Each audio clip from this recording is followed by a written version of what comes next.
well, it's great to have the opportunity to be here with you guys today. So my mom was a teacher. My dad was a lawyer who did a lot of ongoing teaching with the bar. My sister's a teacher. There's a lot of teachers in my family.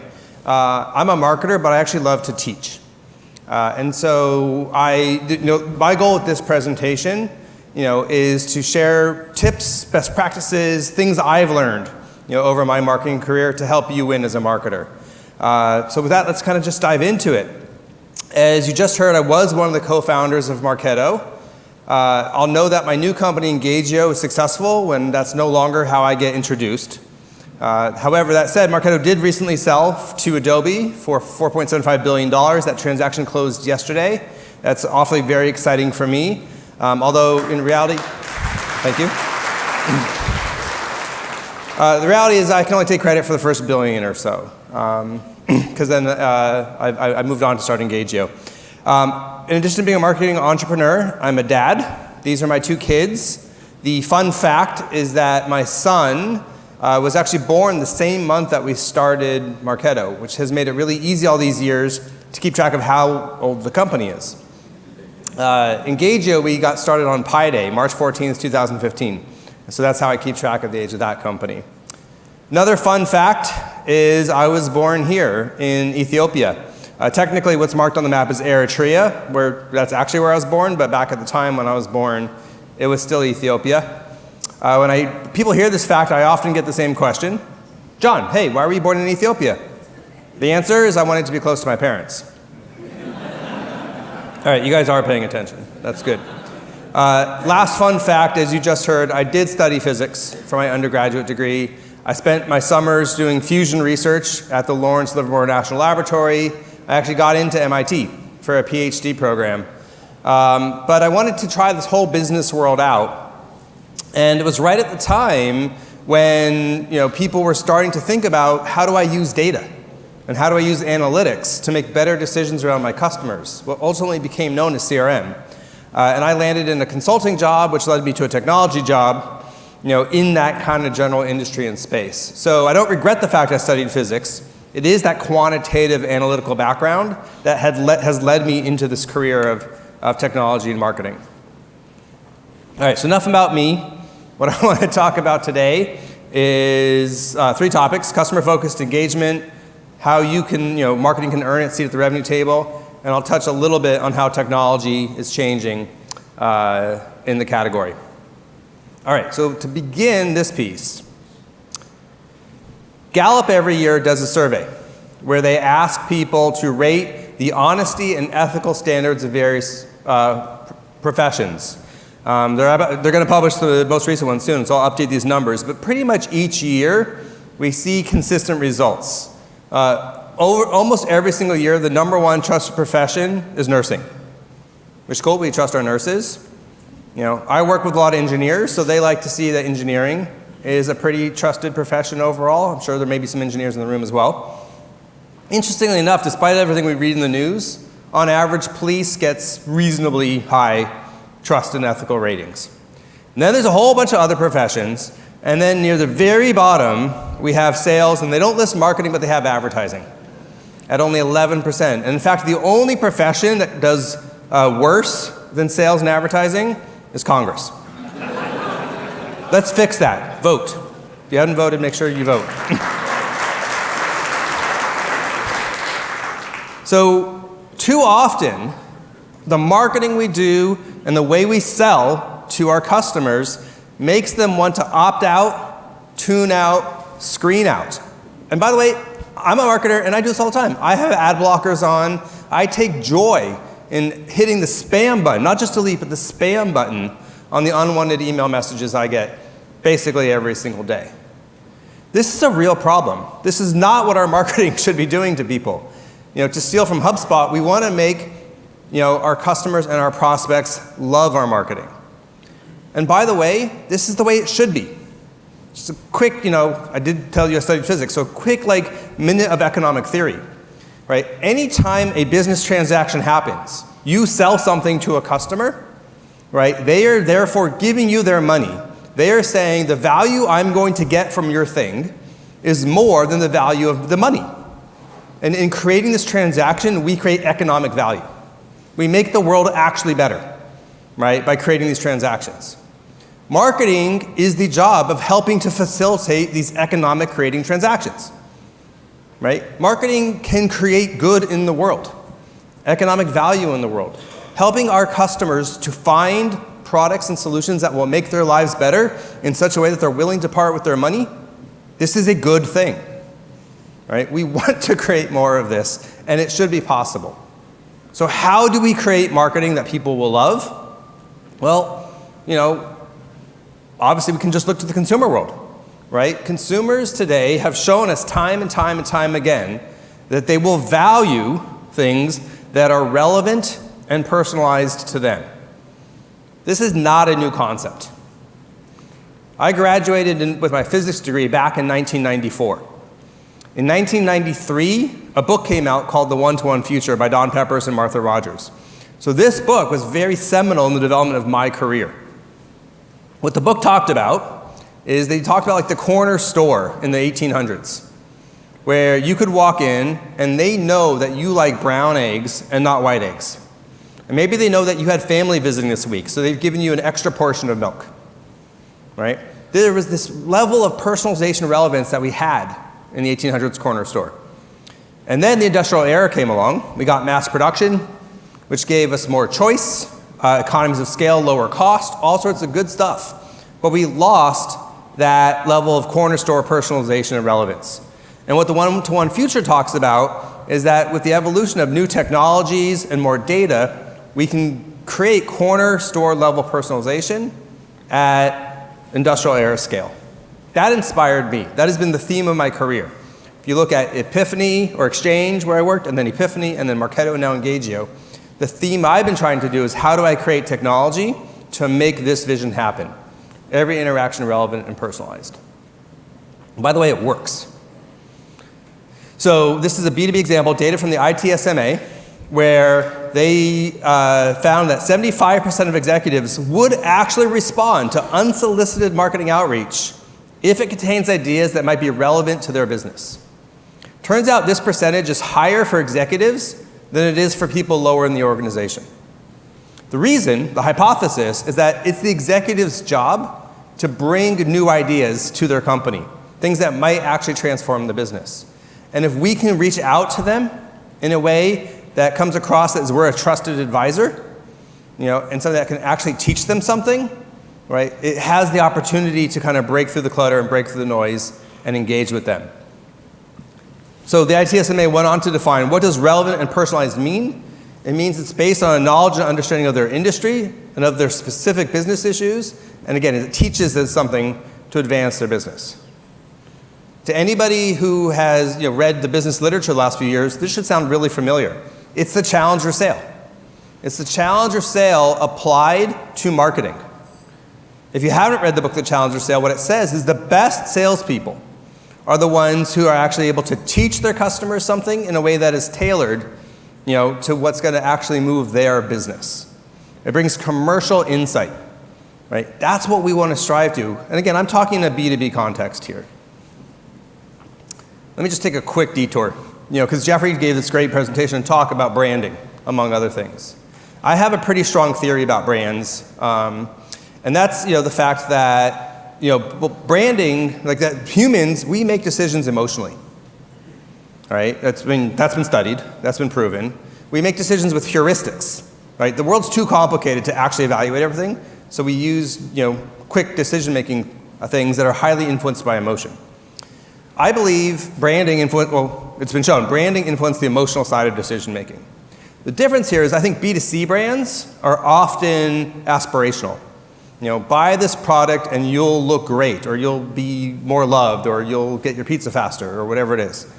In B2B though, I think most branding is about the avoidance of risk, because there's an asymmetry in B2B. If you buy a good purchase for your company, the company's better off. If you make a bad decision, you can lose your job, right? And that asymmetry means that there's a lot of fear in B2B purchases, and that's why I think often the best B2B brands are about creating trust and credibility. You've all heard IBM, nobody ever got fired for IBM. That's a great brand, If you're not IBM, how do you create that same level of trust? It's through these techniques. People trust experts and thought leaders. And if you can actually bring that kind of expertise to the market, right, you will create a brand that is stronger for your business. Okay, so we want to reach out to our customers. We want to engage with them in a relevant, personalized way, which sounds great. But the problem is, I have not succeeded in my life's journey to create technology to enable you to do this for every single customer at scale yet. Right? So we're in a world where one size does not fit all. We cannot treat the $1 million customers the same as the $5,000 customers. We have to be differentiated. So let me share some research about how you do that. So this is based on some research from, again, the ITSMA and the ABM Leadership Alliance, but it talks about different styles of marketing. So I'm overgeneralizing here, but on average, let's talk about strategic marketing. These are your 7-figure deals. $1 million, $5 million, $10 million, more, right? In this style of marketing, it's truly, you want to be one-to-one. Deep account research, highly customized programs, for each account. The average company only has 13 of these accounts because you can't do that level of research, much more. They're spending about $60,000 a year in marketing programs to reach each and every one of those accounts. One company, DXE, which sells $10, $20, $30 million deals, they actually hire a branding agency to create creative and a theme just for each sales cycle for different accounts. At this scale, by the way, I should point out, it's almost always about expanding existing relationships. Because when you have these really big whale accounts, you often do have some foot in the door and you want to kind of grow the account. Style 2, scale, these are your 6-figure deals. They're still really worth a high level of personalization and relevance, but you're not usually going to go down truly one-to-one, you're going to be one-to-few. You're going to pick micro clusters, 5 to 15 accounts that have a common business problem. You're going to really understand that business problem and then reach out to them with a slightly personalized way, but highly focused against that segment's problem. Median investment's about $50,000 per cluster, or again, about $5,000 in marketing program per year for each one of these accounts.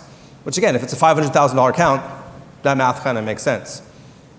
This style tends to be balanced pretty evenly between new customers and existing customers. Then you have your high 5-figure deals.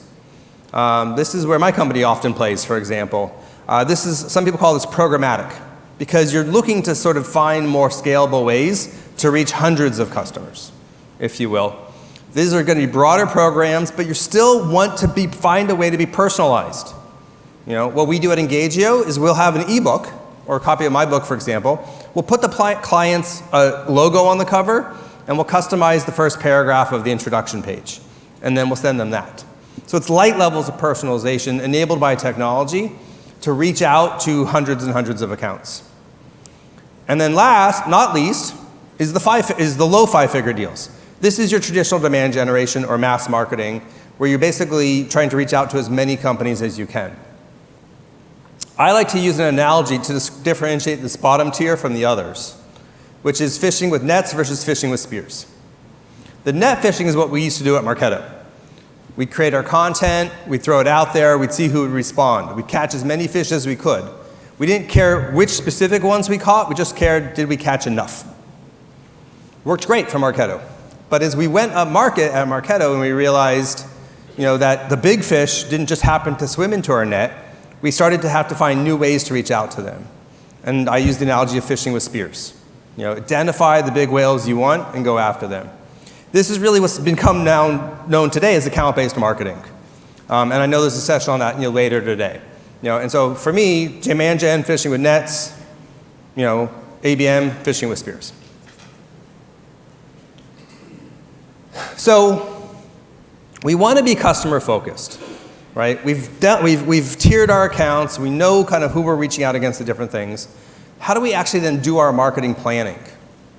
So I think in this new modern world, to win in 2020, we need to move from an inside-out view of planning our marketing to an outside-in. Traditional demand gen marketing usually starts with your offer. I've got a white paper. I've got an event I need to get people to come to.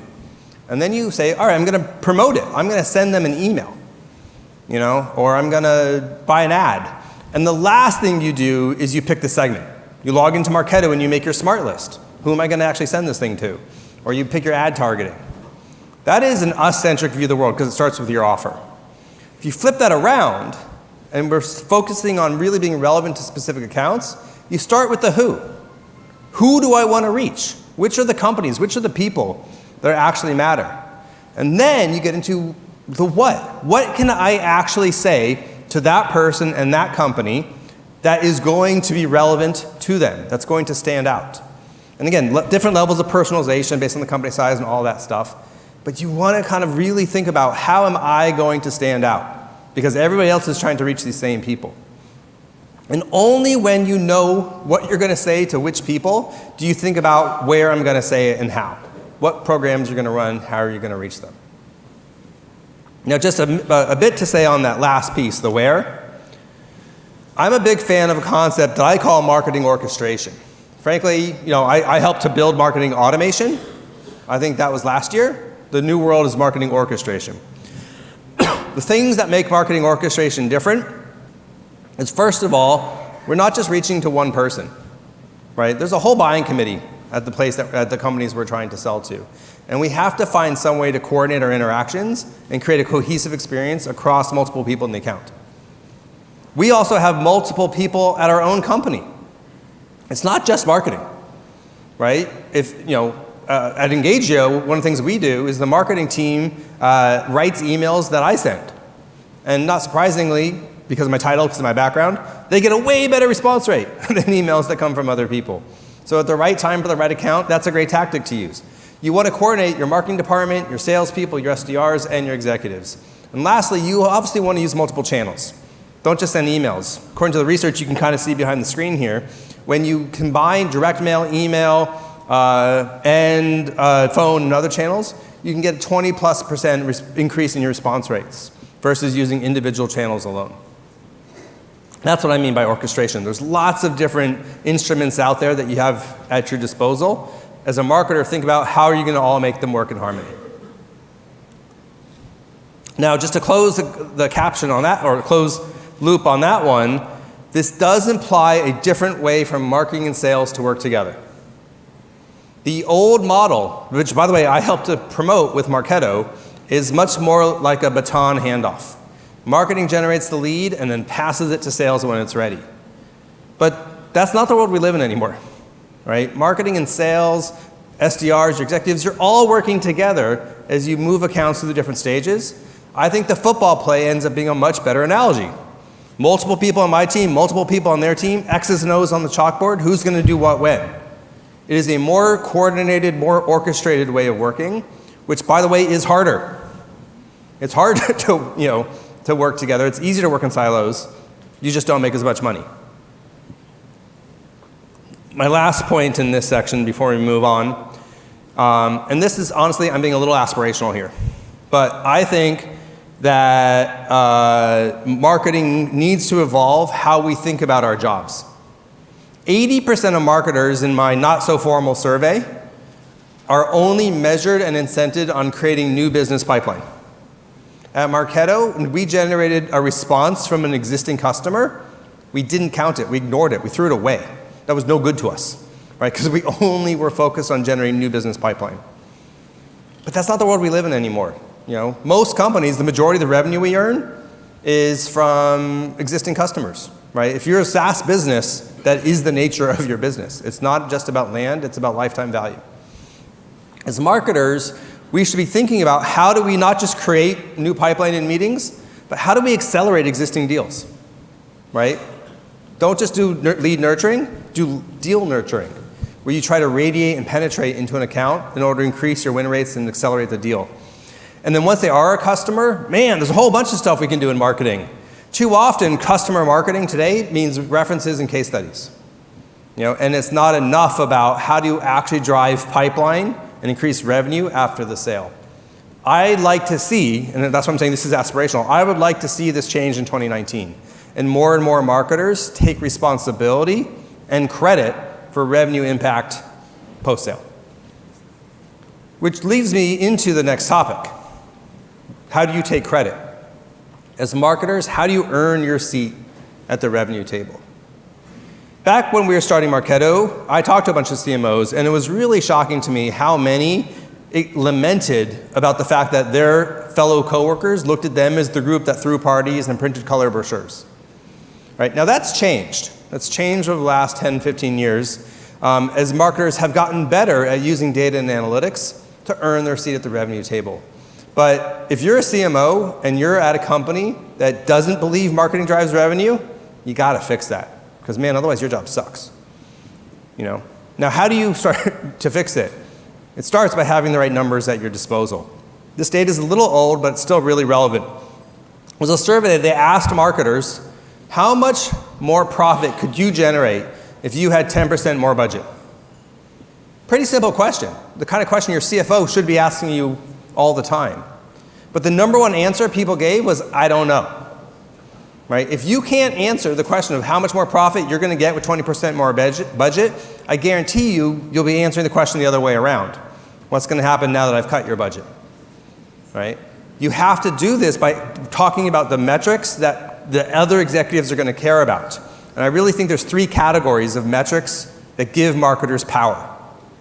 The first is how do your deals, customers, move through their buying journey towards the outcomes you care about. Second, what is the actual hard ROI of your marketing programs? And then third, are you actually connecting and creating relationships with the right people at the right accounts? Let's dive into each of these just a little bit deeper. The first is, and by the way, you'll notice I'm not showing a funnel, I'm showing a bow tie here, right? To the point I said earlier, it's about landing and expanding. But really, how do you start tracking how deals move through various concrete stages on their way towards outcomes you care about? And if you can track these 4 metrics for each stage, volume, what's the move, how many are moving, balance, how many do you have, conversion rate, percentages, and velocity time, right? You can use that data to make a model and work backwards to say exactly, if you give me X up front, it will run through the system and Y will come out on the other end. That is how you defend and justify your budget. At Marketo, I used to be able to go to my CEO and say, here's what I need to generate what goals you want for next year. And if he said, you can't have it, I'd be like, okay, well, you won't get the revenue one. And I'm able to show the numbers. Very powerful. Second, ROI, program impact. So, do your marketing programs generate dollars? Couple things I want to point out. First of all, as marketers, don't talk about cost. If you talk about cost per lead or cost per response or any of those things, you're hurting your credibility. You're making people think you are a cost center. Only talk about investment. Marketing is an investment. Investments have returns. People want to make investments, they don't want to spend costs. Once you sort of tracking your investments, use a methodology like multi-touch attribution to start to figure out how do those investments generate pipeline and revenue. And then 2 metrics I really like are 1, the golden ratio. This is just a simple ratio of pipeline created for $1 invested. Pretty simple number, right? But you can track every program and every channel's golden ratio. I like to see it above 10. It's above 10, great, do more of it. If less than 10, do less. Pretty simple. As well as ROI, right? Take your revenue minus your cost, or your investment, divided by your investment, boom. Key metrics that give marketing power. The last one is a little bit softer, but matters. Where marketers hurt your credibility is just when you count stuff. Hey, I had 200 people at my event. Or 200 people downloaded my white paper. Right? That's no executive cares about that. Right? Don't count the people you reach. Show that you're reaching the people that count. An executive a salesperson wants to know, if I call the target buyer of that target company, are they going to know who we are? If you as a marketer can show that you're creating engagement with the right people, that's what people want you to do. Create engagement with the right people. And as obviously engagement's a squishy thing to measure. I think the most firm thing you can measure is time. Are the right people spending time with you? Because before someone's going to spend money with you, they're going to spend time with you. And so that's what we recommend. Track the time the right people at the right account spend. Show that it's going up. And boom, you're showing that you're having an impact. Okay, last, I want to talk just a bit about technology. Near and dear to my heart, this is not an Engagio sales pitch, but a lot of the stuff I've talked about today is not new. This slide is literally from 2011. So if you're taking a picture of it, just know you're taking a picture of something old. So, they talked about, well, hey, the early 1900s, the age of manufacturing. Then you had the age of distribution. And then we had 1990 to 2010, the age of information. And lo and behold, now we're in the age of customers, right? That was 8 years ago, people, all right? It's not new. The OnetoOne Future book came out in 1993. It's not new. ABM has actually been a term for about 14 years. It's not new. What's new is that we're approaching the same problems with new tools, right? And it's that ability to bring new technology to bear that is unlocking the concepts, that have frankly been hard to accomplish in the past, right? So it's B2B marketing today is really about taking new technology and applying it to old concepts, right? There's nothing new under the sun, folks. So what does this mean? Well, as I alluded to at the very beginning of the presentation, it's about taking advantage of more data, because big data means there's more data than ever available before. Machine learning and other kinds of ways to kind of analyze that, to figure out what's the right thing to do, and then new technologies that allow us to interact in a one-to-one way with our customers. A TV ad during the Super Bowl is not personalized. But now that people watch more and more television online, right, we can actually reach them in a personalized one-to-one way. The new technologies enable us to interact with people in a new, more personalized, more relevant way. This is, again, the mission of my career. I started way back when with this company called Exchange, soon out of college. From Exchange, I went to Epiphany, which was the leading IPO of, the top IPO of 1999 and probably the leading marketing technology of that era. When we sold Epiphany in 2005, I started Marketo, and we helped to create the second generation of marketing technologies, right? Now that's 13 years old. I know that because my son's 13 years old. And now I believe we're in the evolution of the third generation of marketing technologies, really driven by the fact that the world is a dramatically different place than it was back when we started Marketo. Because remember, we started Marketo 13 years ago. Google was a relatively young company back then. AdWords is 3 years old. The business problem at the time was, how do I find a place to capture all these leads I'm generating, store them somewhere, and do something with them? How do I send them emails, right, to nurture them, and when they're ready, do a handoff to sales so we can create a new business meeting, right? A lot of things I just talked about in this presentation are summarized on this slide. This new world is not just about generating new business. It's about taking relationships we have and expanding them, increasing lifetime value over time, interacting with sales in a much more collaborative, orchestrated way. It's about taking advantage of more data and machine learning to be smarter about how we touch customers. It's about measuring the quality of our interactions, not just the quantity of our interactions, and so on. I believe the time is ripe now for a new technology platform that will enable new types of things like this. And that's why I'm pretty excited about marketing, in the future. All right, so I finish every presentation I give with what I call tweetable takeaways for anybody who's too lazy to think about what to tweet yourselves. I am at John Miller on Twitter if you want to find me or interact with me. And there's some good takeaways here, I think, for all of you to sort of think about when you think about marketing to win in 2020. Remember, be proud of your job as a marketer. All right, you are creating economic value, which makes the world a better place. Think about applying challenger sale concepts to your marketing. How can you make sure that you're building a brand that is trusted by teaching customers in a relevant, personalized way? All right? Remember that not every customer is the same, and you should put more energy and resource and value into the bigger deals than you do in the smaller deals to be more relevant and personalized. Use data to earn yourself the seat at the revenue table. Don't let people just say, oh, marketing, you're just color brochures. Force others to understand and see the value you deliver. And last, but not least, think about how you can use technology to make all this stuff happen for real in your organization. With that, I thank you very much. You have an awesome agenda ahead of you. I'm excited for the rest of the day.